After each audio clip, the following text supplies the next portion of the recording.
गौरैया विलुप्त प्रजातियों की सूची में। कहाँ गई गौरैया, कहाँ है बसेरा। घरों को अपनी ची ची से चहकाने वाली गौरैया अब दिखाई नहीं देती। इस छोटे आकार वाले खूबसूरत पक्षी का कभी इंसान के घरों में बसेरा हुआ करता था और बच्चे बचपन से इसे देखते बड़े हुआ करते थे। अब स्थिति बदल गई है।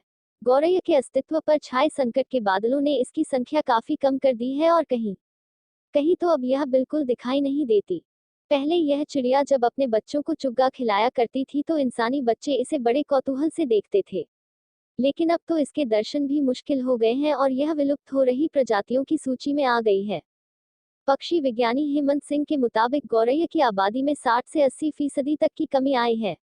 यदि इसके संरक्षण के उचित प्रयास नहीं किए गए तो हो सकता है कि गौरैया इतिहास की चीज बन जाए और भविष्य की पीढ़ियों को यह देखने को ही न मिले। ब्रिटेन की royal society of protection of birds ने भारत से लेकर विश्व के विभिन्न हिस्सों में अनुसंधानकर्ताओं द्वारा किए गए अध्ययनों के आधार पर गौरैया को रेड लिस्ट में डाला है। आंध्र विश्वविद्यालय द्वारा किए गए अध्ययन के मुताबिक गौरैया की आबादी में करीब 60% की कमी आई है। यह ह्रास ग्रामीण और शहरी दोनों ही क्षेत्रों में हुआ है। पश्चिमी देशों में हुए अध्ययनों के अनुसार गौरैया की आबादी घटकर खतरनाक स्तर तक पहुंच गई है। गौरैया पर मंडरा रहे खतरे के कारण ही सुप्रसिद्ध पर्यावरणविद मोहम्मद ई दिलावर जैसे लोगों के प्रयासों से आज दुनिया भर में 20 मार्च को विश्व गौरैया दिवस मनाया जाता है, ताकि लोग इस पक्षी के संरक्षण के प्रति जागरूक हो सकें।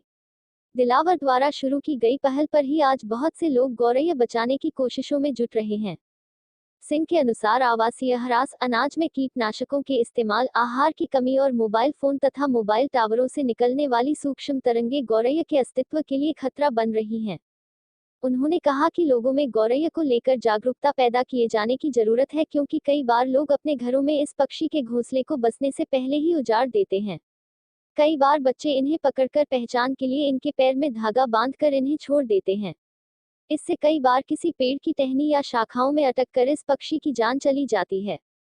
इतना ही नहीं, कई बार बच्चे गौरैया को पकड़कर इसके पंखों को रंग देते हैं, जिससे उसे उड़ने में दिक्कत होती है और उसके स्वास्थ्य पर भी विपरीत असर पड़ता है। पक्षी विज्ञानी के अनुसार गौरैया को फिर से बुलाने के लिए लोगों को अपने घरों में कुछ ऐसे स्थान उपलब्ध कराने चाहिए जहां वे आसानी से अपने घोंसले बना सकें और उनके अंडे तथा बच्चे हमलावर पक्षियों से सुरक्षित रह सकें।